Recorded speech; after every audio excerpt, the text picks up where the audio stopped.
Mountain, Island, Lightning Bolt, Spellpierce, Switchblade, Stab Wound, Red Mage, Blue Mage. You ready? Yeah! Well, let's do it. Welcome, everyone, to Red Mage, Blue Mage. I'm one of your hosts, the Blue Mage, Kenny. I'm another host, the Red Mage, Amber. How's it going, Amber? You feeling strong? I'm feeling things. I'm feeling a lot of things. I'm feeling like I don't want to go back into office come Labor Day. Yeah. Which, well, you said corporate. Yeah. Well, let's get your mind off corporate world stuff. And talk about corporate world stuff. I was going to say, it creeps into our discussions anyway, so. Well, let's try to distract from that a little bit and just talk about some Magic cards. What do you think? Fine.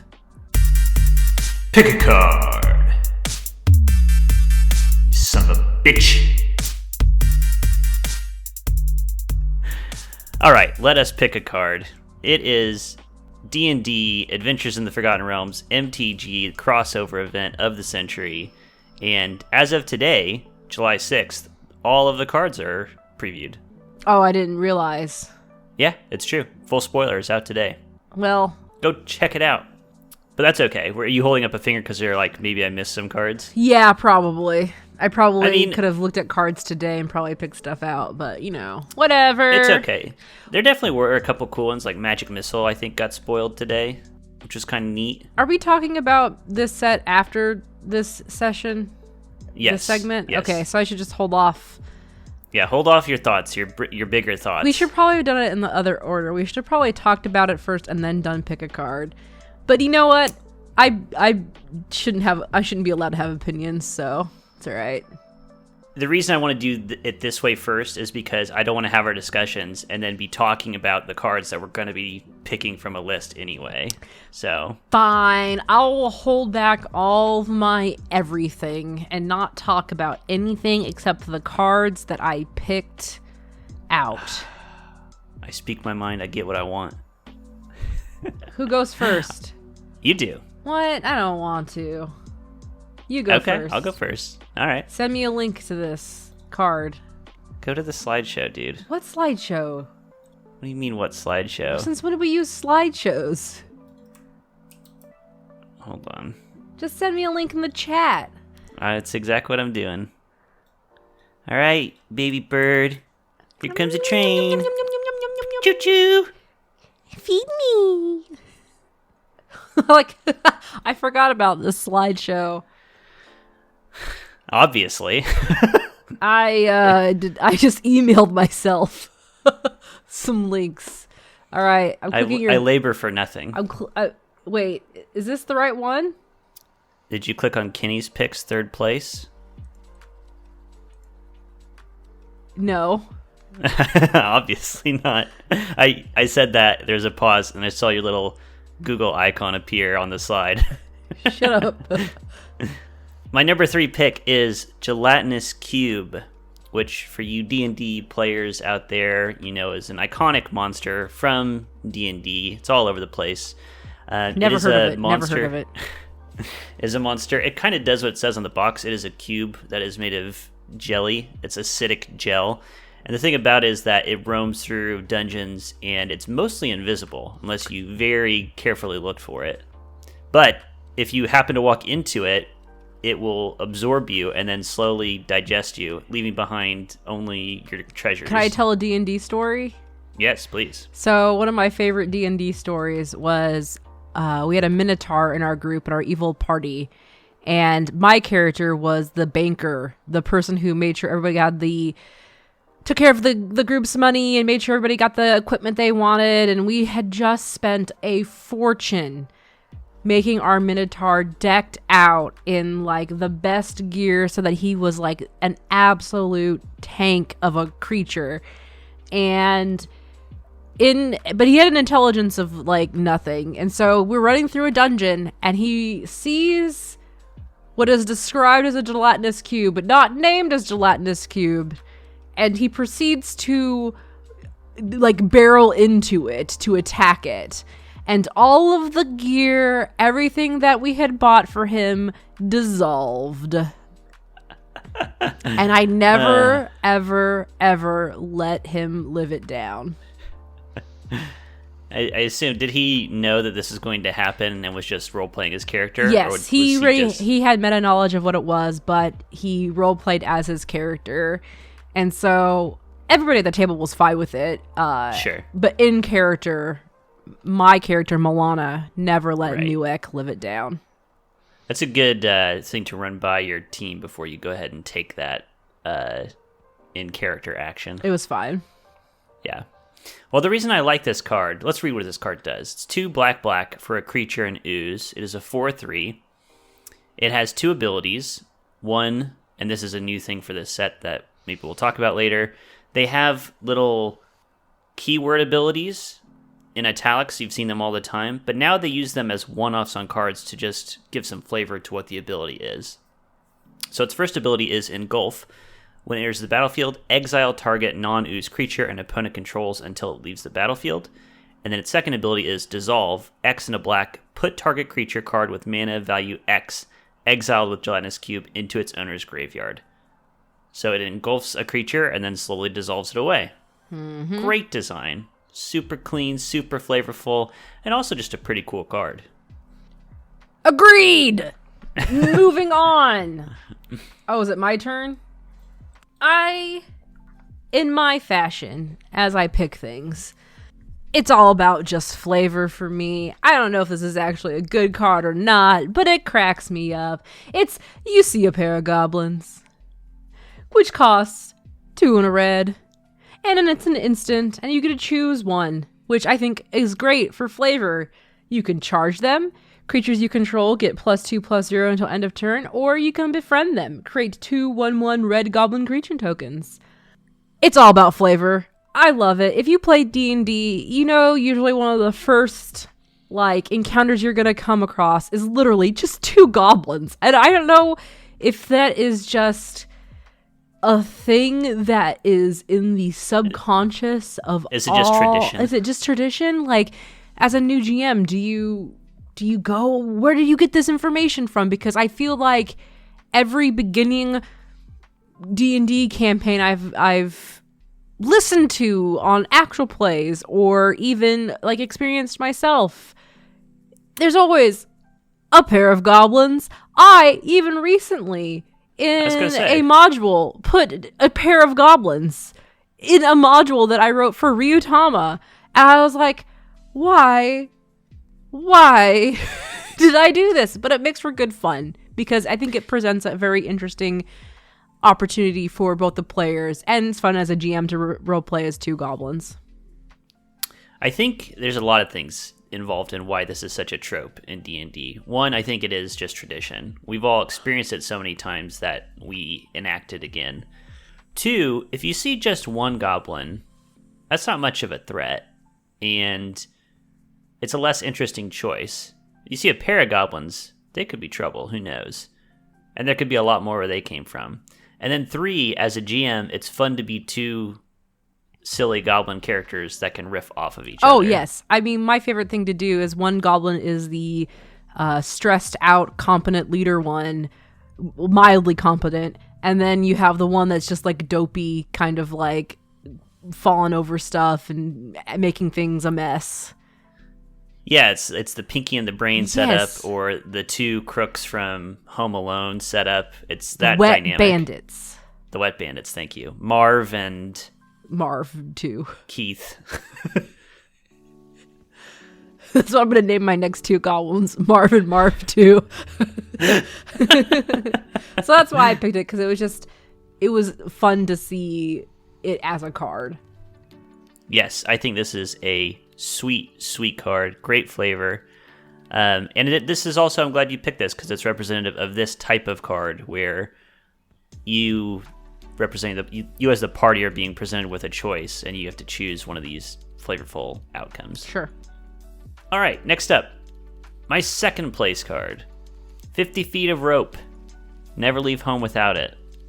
This is 1 generic mana for an artifact, and you have 3 choices with it. You can climb over something, Tap it, target wall can't block this turn. You can tie up someone. Target creature doesn't untap during its controller's next untap step.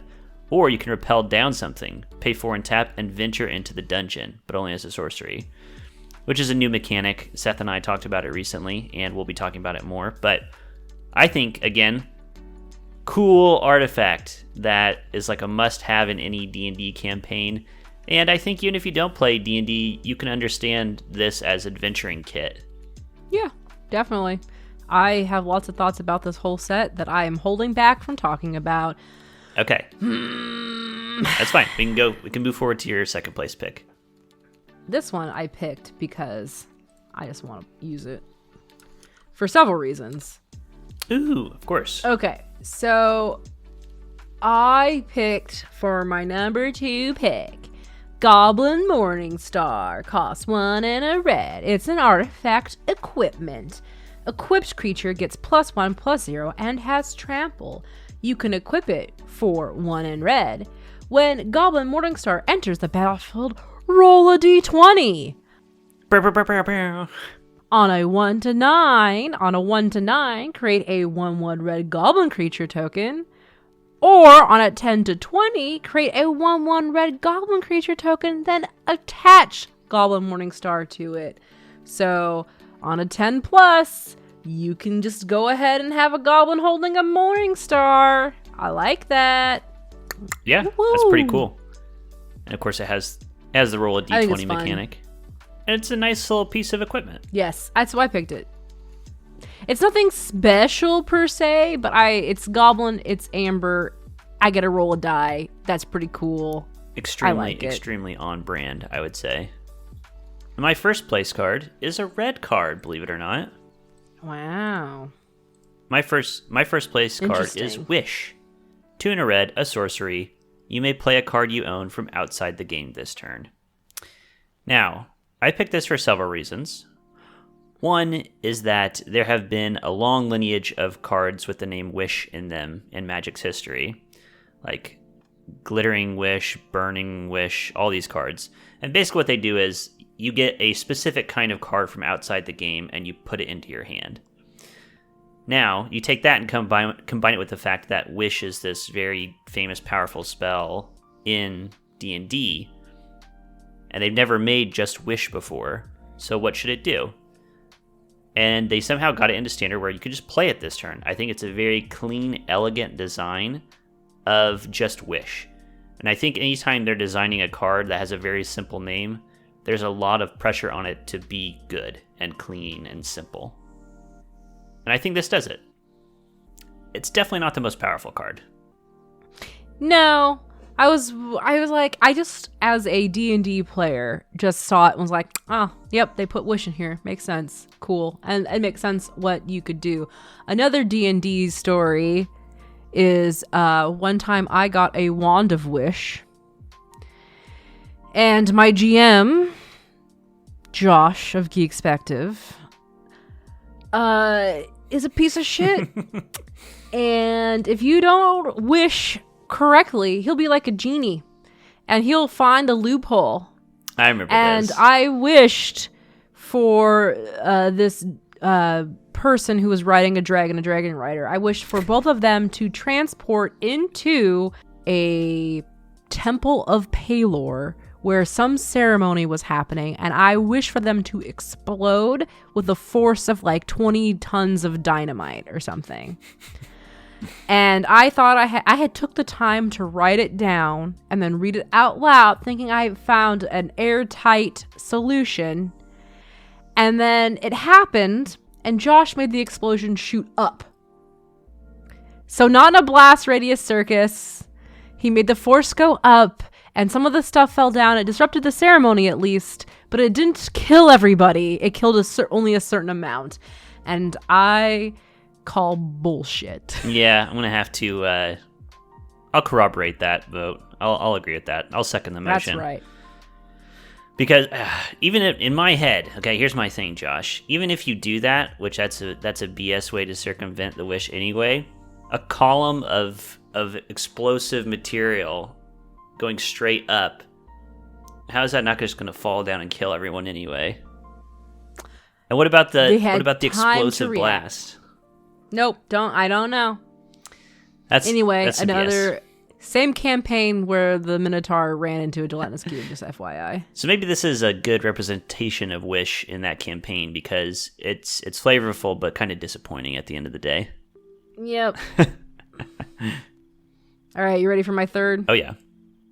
Your third, which is your first place. Ooh.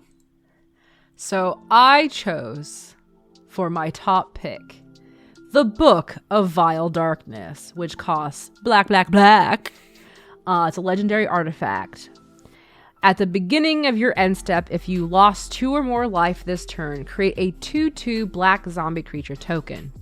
You can tap the Book of Vile Darkness and exile it, and artifacts you control named Eye of Vecna and Hand of Vecna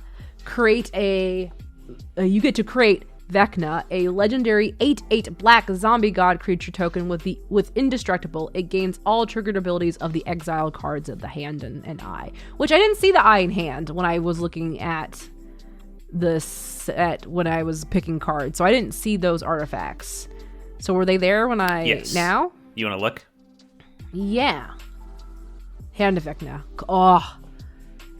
Okay, so the Hand of Vecna costs 3 colorless, and it says at the beginning of combat on your turn, equipped creature or a creature you control named Vecna gets +X until end of turn, where X is the number of cards in your hand.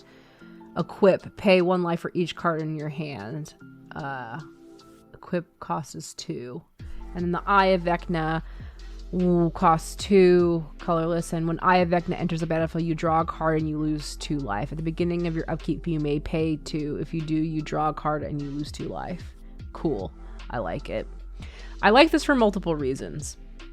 1, my character Milana, who I've been playing for the last 10 years or so, is a worshiper of Vecna. And at one point in time had a facsimile of the Eye of Vecna in her head. Not the real one, but a facsimile. Pretty close. And I'm just really, really into Vecna as a lore. And I don't know. I love shitty villains. It's very cool. And it's like the one character, like the one god of D&D that I actually like know any sort of like lore or history about. And I also like things where you get to collect things into your hand and have a certain thing, and then all of a sudden it's like, I have made Exodia, and there I have made now Vecna out of the Book of Vile Darkness, the Hand of Vecna, and Eye of Vecna, which the Book of Vile Darkness is an actual D&D supplement book that is probably one of the main reasons, like, if people think Satanic Panic or D&D's for devil worshippers, it's the Book of Vile Darkness. It's pretty messed up. Like, it's not a nice book.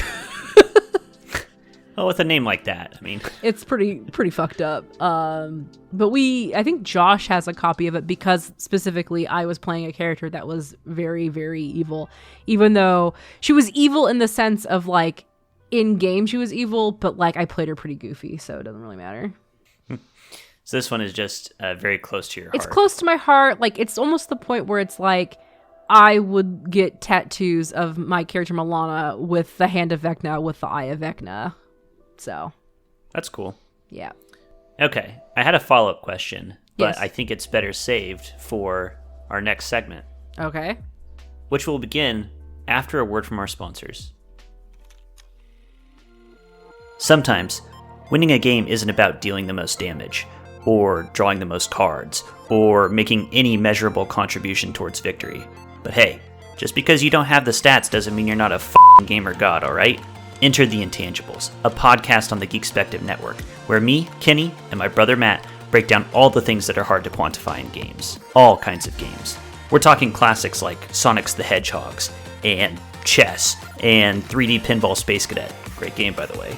We're talking new releases like Insert latest trending games on Twitch here. single player, co-op, competitive, card games, board games, role-playing games, play-by-mail games, the Wix. We do deep dives into our favorite games, digging into the intangibles that make them great and the intangibles that will make you a better player, and hey, maybe even a better person. check out The Intangibles on whatever the heck platform you're listening to right now. Once again, it's time for an academic debate between a civilized scholar and a homicidal brute. Let's begin. So we've been alluding to it from our pick a card discussion, but what I want to talk about, I'll phrase the question, and then I'll provide a little context. The question is this set, Adventures in the Forgotten Realms, cool or not? And the reason I say it is because I had the general vibe when things first were getting spoiled that people were just like, oh, this is really cool, this is neat. And then slowly I started seeing tweets popping up here and there of people being like, this set is not cool. I don't like this. This doesn't sit right with me. And now I don't know. It feels like people are kind of divided on this set. So I turn to you. Is it cool? What do you want to talk about here? How is it not cool? Like, that's my thing. Like, I feel like any of the dissent, I suppose, that I've seen is either for people just like, I don't like Forgotten Realms, or I don't like D&D, which, fair, that's fine. I don't care. I didn't like Walking Dead Secret Lair. It's not appealing to me. But I think that the people who are into D&D, who are into Forgotten Realms, that this is just I don't care. I love nostalgia. I like remembering things. I like feeling good things. I like being able to see someone go, haha, I know that. Like, that feels good to me. And so when I'm looking through all of these cards, it was just really fun to see stuff that, like, I've experienced in Dungeons & Dragons. As if you couldn't tell already from what I've been talking about and giving my D&D stories the first segment of this, I've been playing D&D, or I've played D&D for a really long time. And I have a lot of points of reference, even stuff that is, like Portable Hole. Like, we used a portable hole for so long. We kept dead bodies in portable holes in my evil campaign. So it's like, it's just so funny to see it and go, hee Gerlach's portable hole in a Magic the Gathering set. Or like, I don't know, like those other cards that were like, let's find one. Like, for instance, you hear something on Watch, which is a card. It's something that you would hear, you would end up hearing in, playing a D&D game. I love Wizard Spellbook. Like, that was a card I almost took because I played a wizard for so long, 7-8 years. And it's really fun to see that. It was just too expensive. Like, 5 fucking mana plus 2 blue. That's too much for me. But it's really fun. And I don't know. There's a lot of cool stuff and fun stuff. I like the rolling the D20. I like the choices. I even like the enter the dungeon, but I think I would have done that differently as a card. Like, as far as layout. I think I probably would have done, I think we've not talked about it on this podcast. I did, in my conversation with Seth, voice some of your opinions, but feel free to say it again. Oh, okay. You did? Yeah. It's because I think they could have made it like a Planescape card, make it bigger, and that would have been pretty cool. Like, and then you could do build multiple a map, dungeons. like make them like map tiles almost. It'd be really cool. So yeah, I'm just really into. It's really just fun. Sphere of Annihilation was also really fun to see. Yeah. Check for Traps. Shoot. There's so many good ones. Power Word Kill. Yeah, it's great. And it just all ties into magic stuff really well as well. So you kind of hit on one of the types of complaint that exist about the set. Because I was doing some research, and I even asked on our Twitter, at RedBlueMTG, what people's reasons were if they didn't like it. And some people I heard there and in other places saying, I just don't like the flavor of Forgotten Realms. Now, here's my question to you. Is that valid? I'm trying to figure out a way to say it, because what I mean is Forgotten Realms is such a basic fantasy realm that I don't know how you could be like, I'm a Magic the Gathering nerd, but Forgotten Realms, no. So a lot of the stuff that I'm seeing in here, unless they're named characters, are pretty much a standard run-of-the-mill D&D stuff. So to say that you don't like Forgotten Realms is just being like, I don't like, I don't know, Ravnica. Yeah, it's or like Lorwyn or something. Like it's fair. I think it's fair you can say that, but it's also just fantasy. And maybe they're just sick of seeing fantasy. That's I what I agree. I think it is fair. Of course, anyone can say they don't like something. Like, at the end of the day, it's completely 100% subjective.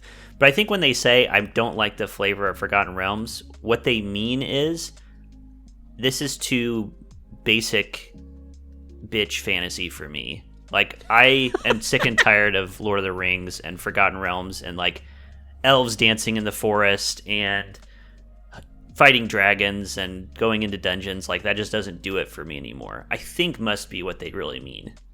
Because what, you're saying you don't like beholders? Who doesn't like a beholder? If you're looking at one, you don't want to be liking it. You won't like it. Wow, Well, I can't sure. talk anymore. But no, I kind of get it. Like, it's fine. You're fine. You can hate what you want to hate, but I'm gonna love this because I love it. Like, it's just D&D to me, and it's fun. It's fun. I get a roll D20. God, there was even a card that was just called Fly. Do you know how many times I used to cast Fly on the Minotaur in my group? Like, it's a thing that, like, gives me it's really hitting that nostalgia feel for me, which is fine. Fine, Wizards of the Coast. Capitalize on the fact that I'm nostalgic for my past campaigns. I don't care.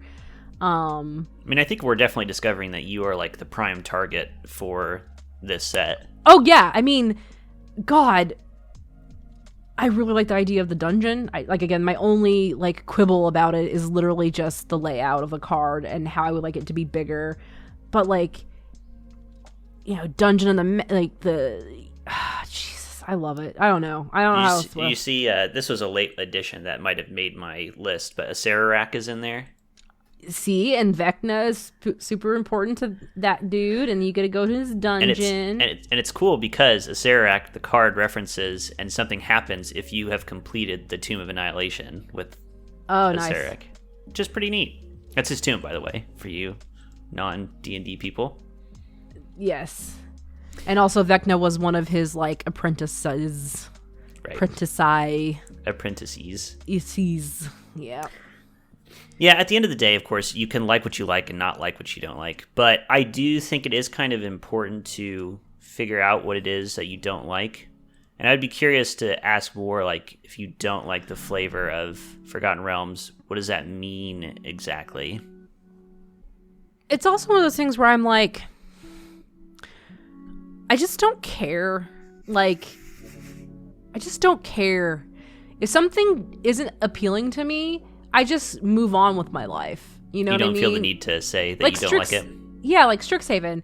There wasn't really anything that appealed to me, but I wasn't like, oh man, Strixhaven's the worst. I'll never play this. I'll play Strixhaven. It just doesn't appeal to me because I don't really care about Wizarding School stuff, and there wasn't any goblins that I wanted to engage with. So whatever. Next set came out. Yes.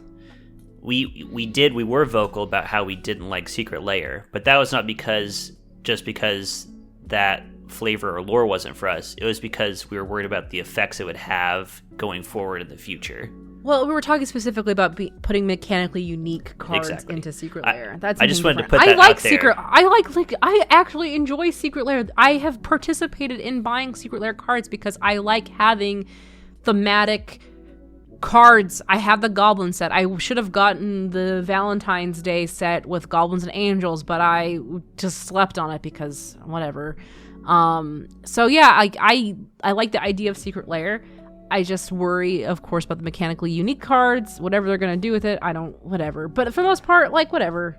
I don't know. There's just, I'm too tired anymore, Kenny, to give a shit about anything. And if it makes my brain go, ooh, fun, I go, ooh, fun, I'll play it and I'll engage with it. If it goes, I'll go, Yeah, I mean, I think that's fair. Your point being that if your problem with a set is you don't find it very interesting, you don't feel the need to tell everybody that you don't find it very interesting. Correct. Right. I mean, you can just look at my Twitter and just see the things that I'm into are very much prominent. If I'm excited about something, I talk about it. It's Deep Space Nine. It's Deep Space Nine. If they made a freaking Star Trek Magic the Gathering set, oh boy, I would be paying so much money to get an Odo card. He fits, right? Changelings are already a creature type. There you go. My god. Would they retcon in Ferengi as goblins? Oh yeah, they're definitely space goblins. They're the best. Yeah. Let's get back on track though. From our fantasies, because that's one mode of complaint. Actually, and it's not even the biggest mode of complaint that I've seen. Do you want to know what the biggest one is? They don't want to roll dice. No, I don't think that's it. Okay. Although that is one of them. It's that X card or Y card or this set of cards aren't very good representations of the things that they're supposed to be in D&D. Which ones? Can you give me an example? For example, the Tarrasque. I'll read out the card. Tarrasque is 6 green for a legendary creature, a dinosaur. When it enters the battlefield, if it was cast, it gains haste and ward 10, meaning it costs 10 more mana to target it with things. And whenever it attacks, it fights target creature defending player controls.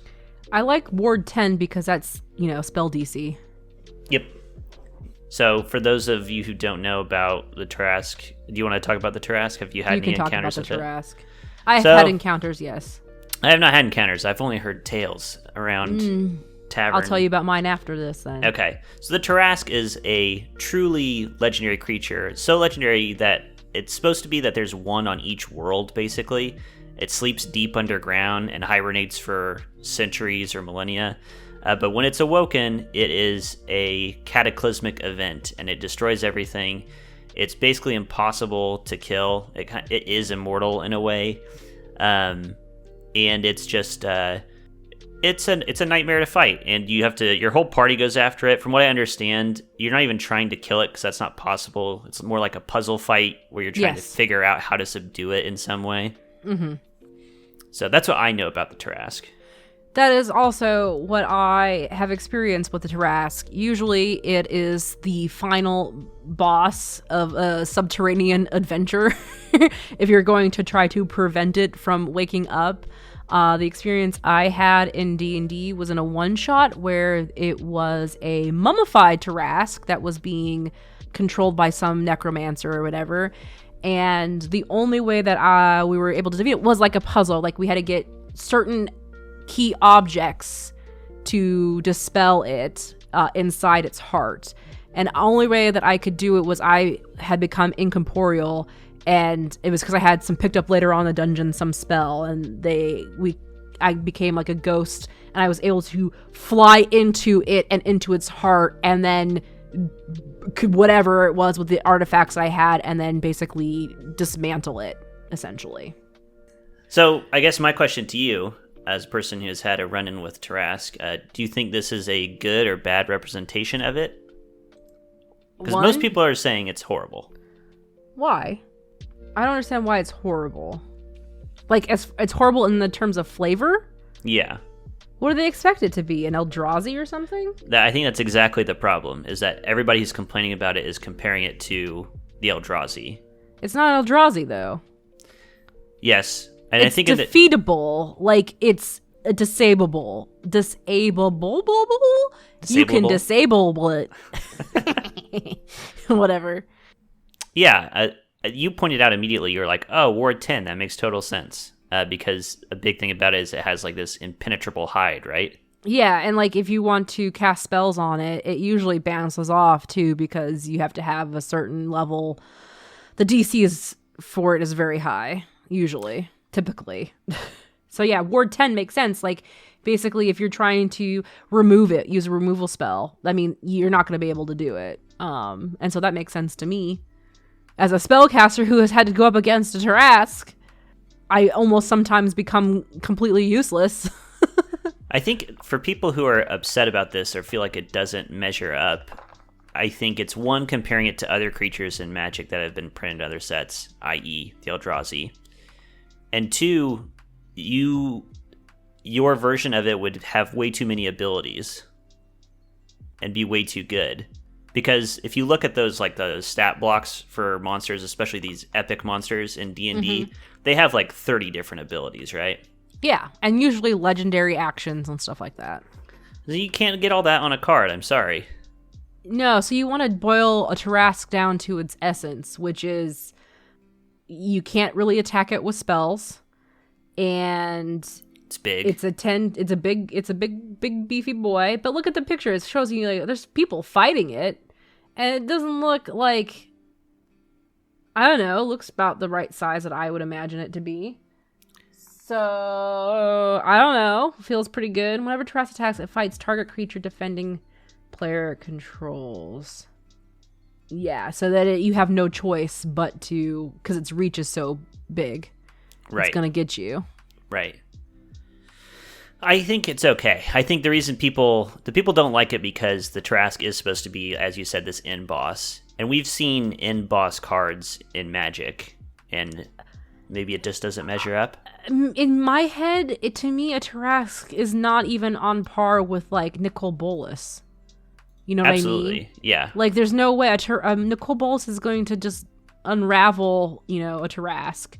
It is just a big beast at the end of the day. It really, truly is. And it's usually being controlled by other entities, And my deal, too, I was thinking about comparing it to the Eldrazi, and it's like, the Eldrazi are physical manifestations of multi-dimensional beings who live in the space between spaces beyond the stars.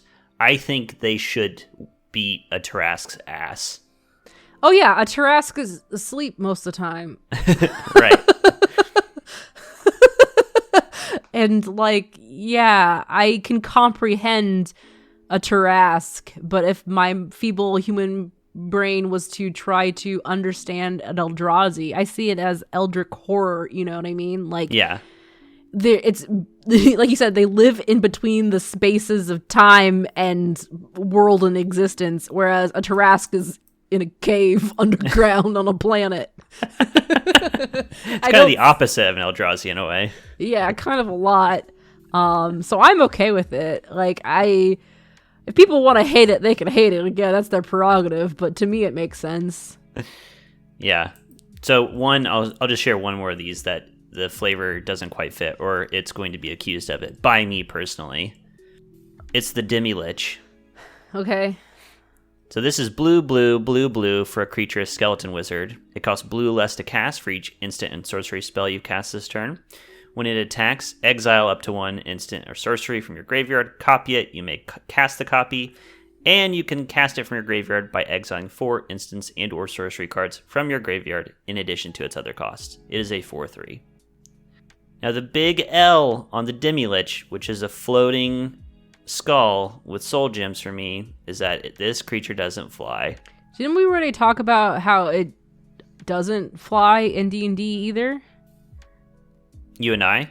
No, Twitter. Didn't I see people on Twitter tell you that Demi-Liches don't fly?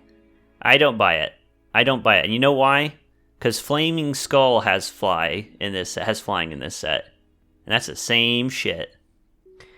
I just remember, again, from my D&D experience, for a really long time, Azrael, our messed up cleric,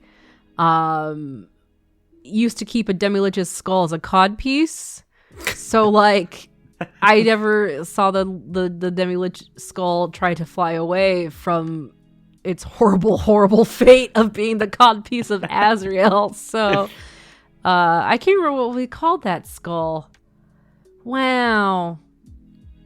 McNasty? Memories. I can't remember the name of it was, but it doesn't matter. And that skull didn't fly around. Well, We should call up Josh. Let me call up Josh. Josh, do Demi-Lich's skulls fly? Beep, beep, beep, beep, beep, beep, beep, beep, beep.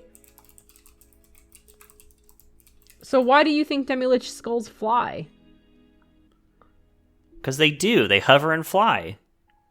It's a huge part of their kit. Did you research this? Demilich, 5e tools. The Demilich flies up to half its flying speed. Oh, well then never mind. Yeah, Yeah. okay, so it should be flying.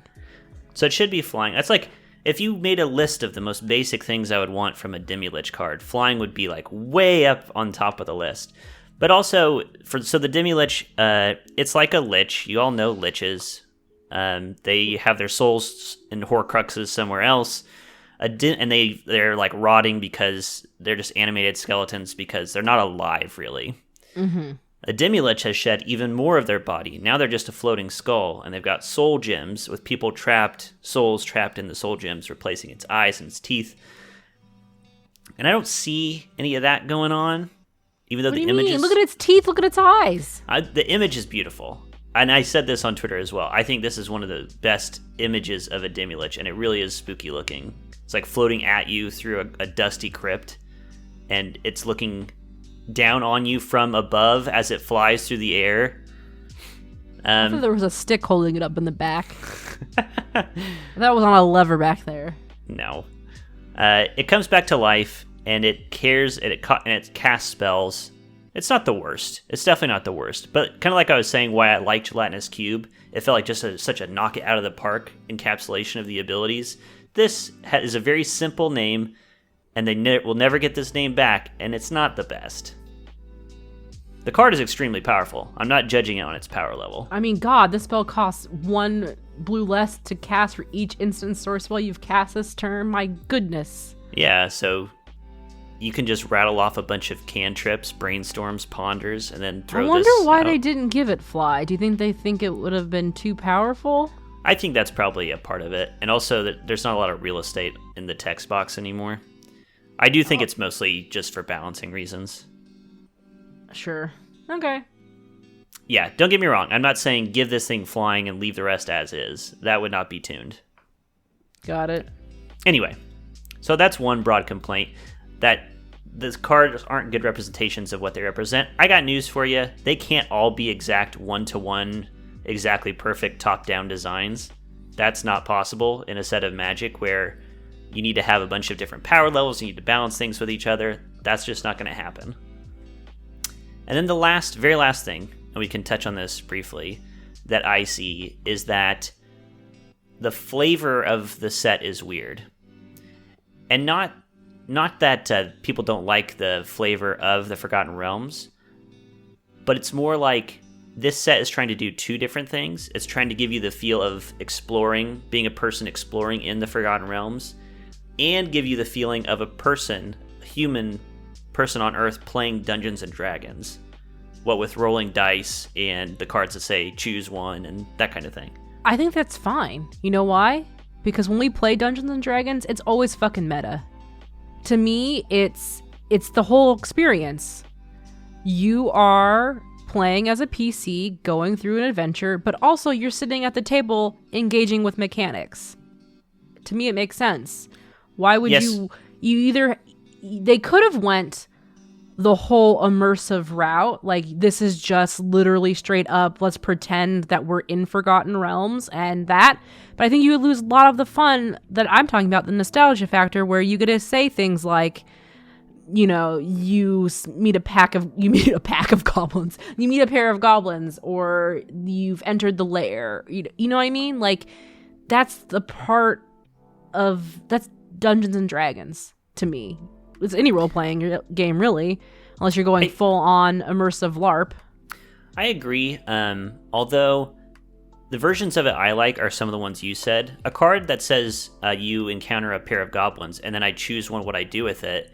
Although that is like wink wink to people who play D&D as like, we've all done this. It fits perfectly fine in just a normal fantasy world. Like, that's not that crazy for a Magic card. Or another one that I really like that is right on the line of being a normal Magic card, but also a nod and a wink to role-playing game players is Critical Hit. Have you seen that one? Yeah. Mm-hmm. Critical Hit, 1 in a red, and instant. Target creature gains double strike until end of turn. When you roll a natural 20, return Critical Hit from your graveyard to your hand. Now, this is other than the 20-sided dice thing, you wouldn't blink at a card that says Critical Hit that gives double strike. But for people who play the game, you know that when you roll a 20 on a 20-sided dice, you do double damage or you roll twice or you get some bonus like that. Yeah.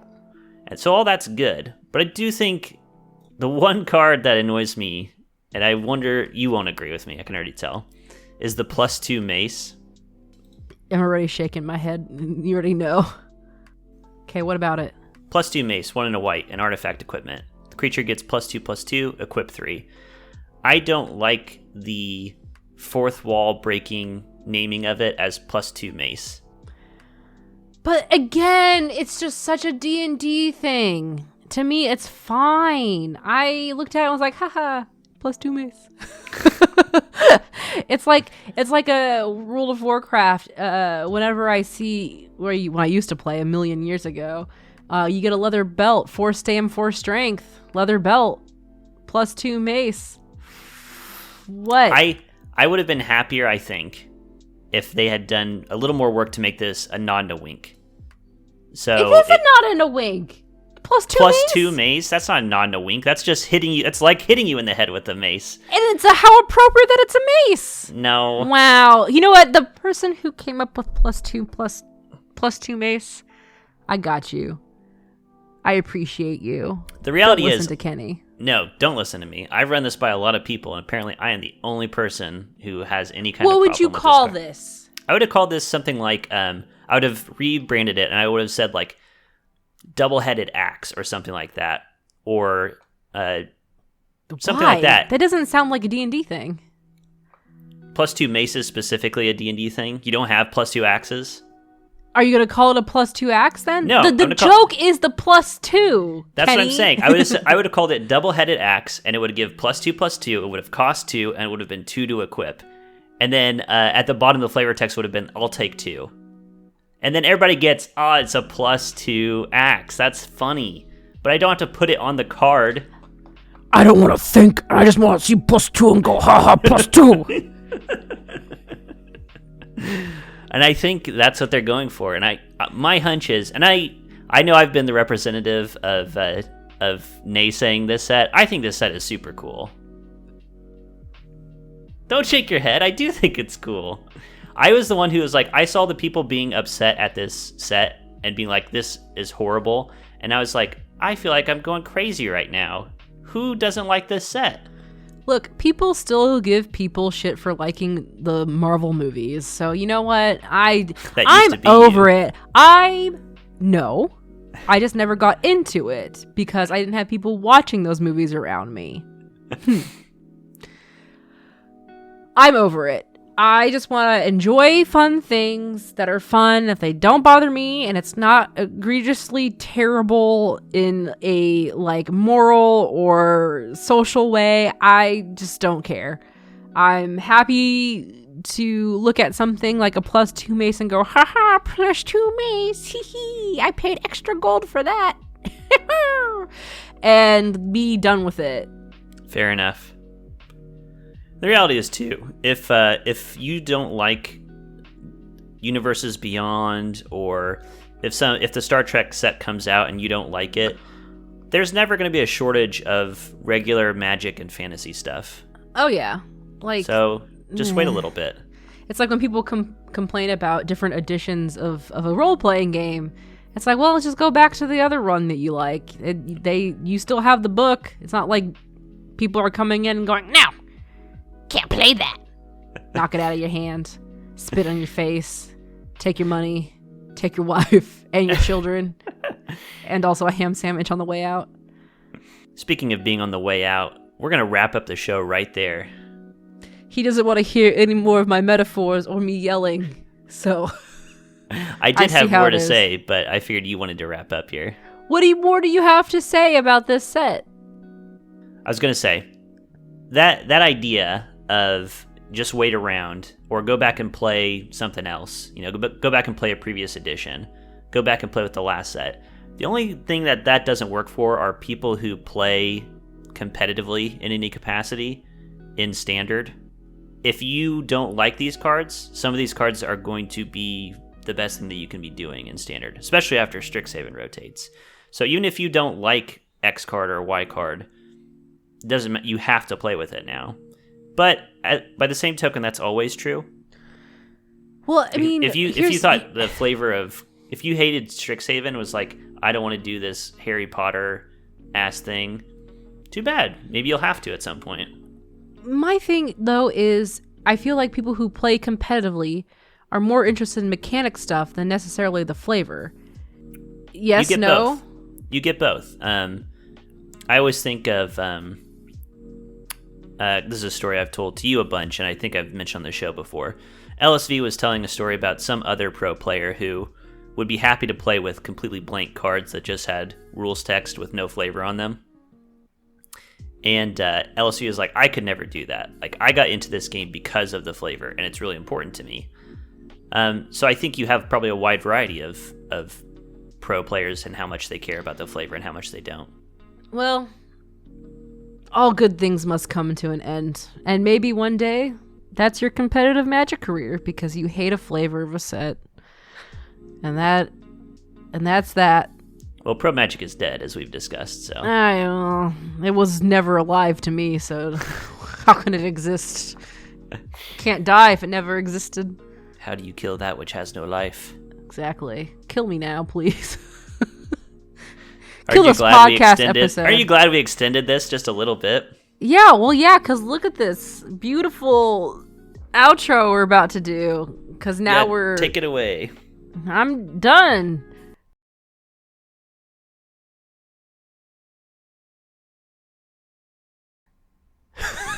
What if I just cut it off there? I'm done. Bye. I like Dungeons and Dragons. I like Magic the Gatherings. I will play this set. I will do it eventually when I have free time. Sometime in the future. Not now, because I'm swamped with all sorts of work. Goodbye. I'm terrible at ending a podcast. End this show, Kenny. Thanks for listening to us. This has been Red Mage, Blue Mage. Until next time, I'll be representing Counterspell.